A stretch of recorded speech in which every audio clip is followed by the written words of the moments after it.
حضور کے بعد اگر کسی نے دعویٰ کیا نبوت کا تو وہ کذاب، دجال، جھوٹا، کافر، اور جس کسی نے بھی اس کی تصدیق کی، اس کو مان لیا، وہ بھی دائرہ اسلام سے خارج، مرتد۔ یہ قانونی اہمیت ہے، قانونی اہمیت ہے۔ کوئی شخص مسلمان رہا یا نہیں رہا، یہ تو بڑا اہم مسئلہ ہے، قانونی مسئلہ ہے۔ اس کی بیوی کا اس سے نکاح جو ہے وہ ختم ہو گیا اگر اس نے کسی حضور کے بعد کسی نبی کی نبوت کا اقرار کر لیا یا خود اپنے نبی ہونے کا دعویٰ کیا، وہ پھر مرتد ہے، واجب القتل ہے۔ سورہ احزاب کی آیت، ما کان محمد ابا احد من رجالکم ولکن رسول اللہ وخاتم النبیین۔ محمد صلی اللہ علیہ وسلم، اے مسلمانوں تم میں سے کسی مرد کے باپ نہیں ہے۔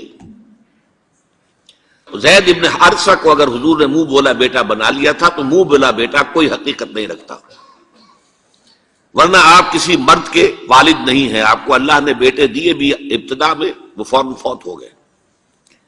آپ کے عمر کے آخری دور میں بھی حضرت ابراہیم کی ولادت ہوئی، حضرت ماریہ قبطیہ کے بطن سے، وہ بھی فوت ہو گئے بچپن میں۔ تو ما کان محمد ابا احد من رجالکم ولکن رسول اللہ وخاتم النبیین، وہ تو اللہ کے رسول ہیں اور نبیوں کی مہر ہے، مہر لگ گئی، اب یہاں سے کوئی اور شے نہیں نکل سکتی، یہ بند ہو گیا راستہ، یہاں سے اب کسی اور نبوت کے اجرا کا سوال پیدا نہیں ہوتا۔ دیکھیے ایک جامع ترمذی میں روایت ہے حضرت ثوبان سے رضی اللہ تعالی عنہ، حضور نے فرمایا انہ سیکون فی امتی ثلاثون کذابون کلہم یزعم انہ نبی وَأَنَا خَاتَمُ النَّبِيِّينَ لَا نَبِيَّ بَعْدِي۔ آپ نے فرمایا میری امت میں 30 افراد ایسے اٹھیں گے جو دجال ہوں گے، کذاب ہوں گے، جھوٹے ہوں گے۔ ان میں سے ہر شخص جو ہے یہ گمان کرتا ہوگا اپنے بارے میں کہ وہ نبی ہے، حالانکہ میں خاتم النبیین ہوں، اور خاتم النبیین کے معنی کیا؟ لا نبی بعدی، اب میرے بعد کوئی نبی نہیں ہوگا۔ اس قانونی مفہوم کو بہت ہی عمدگی کے ساتھ یہاں واضح کر دیا گیا کہ اب چاہے دجال اٹھیں گے، حضور کے اپنے زمانے میں اٹھ گئے تھے، پھر اس دور میں تو بڑی تیزی کے ساتھ، بڑی رفتار جو ہے تیز ہو گئی ہے، زمانہ آخری آ رہا ہے، وہ 30 کی تعداد اب جو ہے پوری ہونی ہے۔ بہاءاللہ ایران میں اٹھا، غلام احمد قادیانی ہندوستان میں اٹھا، ابھی آپ کے ہاں ایک یوسف صاحب تھے، ان کو ویسے ہی ایک شخص نے گولی مار دی ہے سائیوال جیل میں، ورنہ وہ بھی کہتے تھے میں محمد ہوں صلی اللہ علیہ وسلم، معاذ اللہ ثم معاذ اللہ ثم معاذ اللہ۔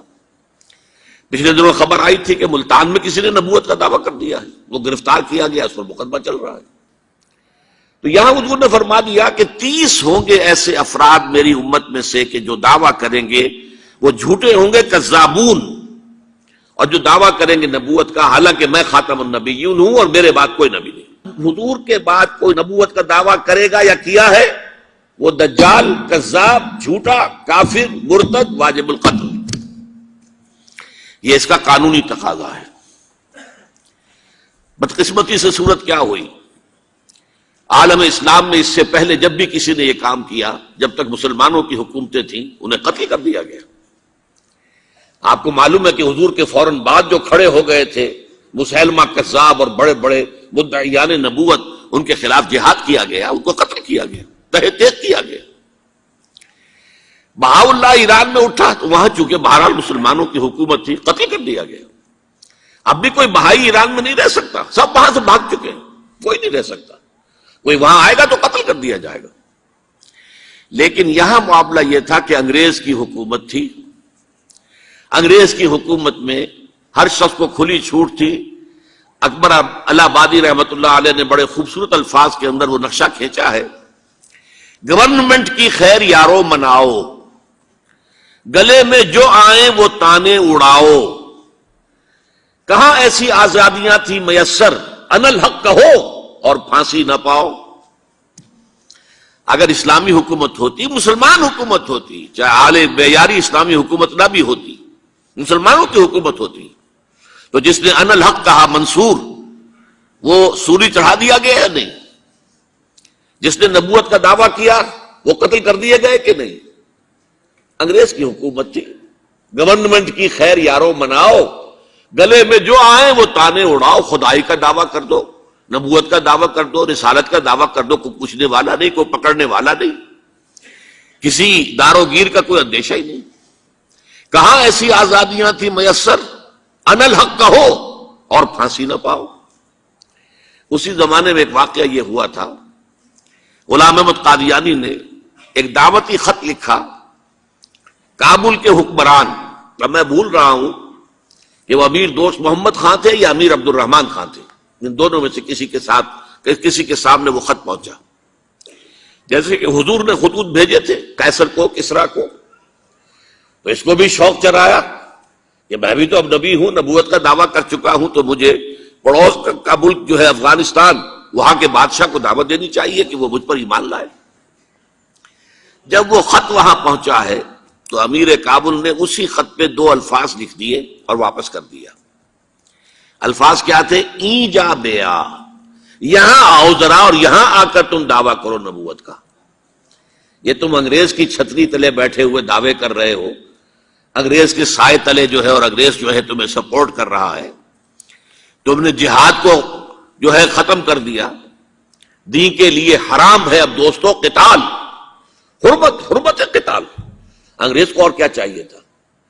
گلیڈسٹن نے، جبکہ وہ وزیر اعظم تھا برطانیہ کا، اس نے کہا تھا اپنی پارلیمنٹ میں قرآن کو لہرا کر، جب تک یہ کتاب دنیا میں موجود ہے امن قائم نہیں ہو سکتا۔ یہ تو جہاد اور قتال کی بات کرتی ہے۔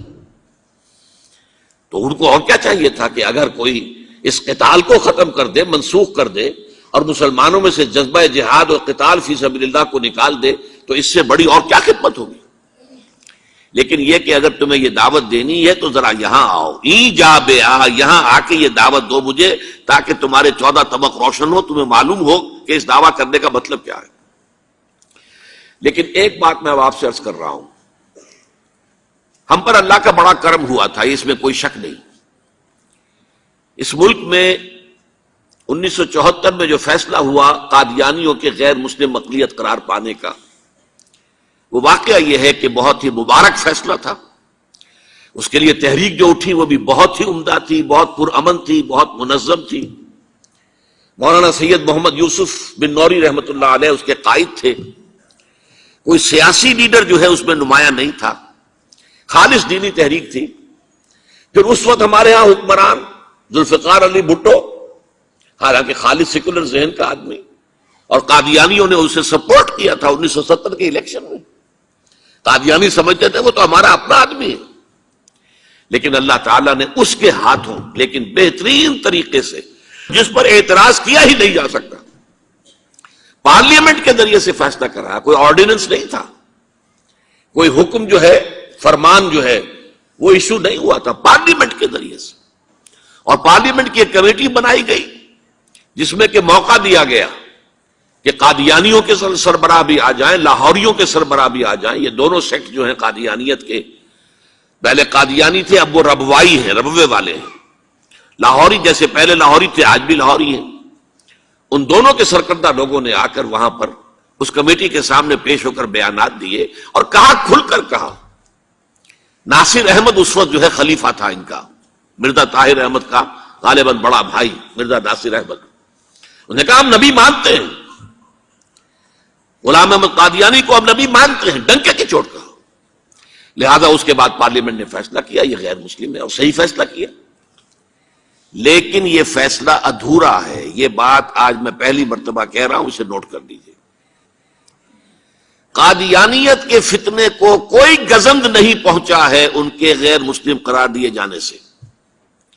وہ فتنہ جوں کا توں پنپ رہا ہے، جوں کا توں پھیل رہا ہے، جوں کا توں وہ اپنے سرطان کی جڑیں پھیلا رہا ہے ہمارے معاشرے میں۔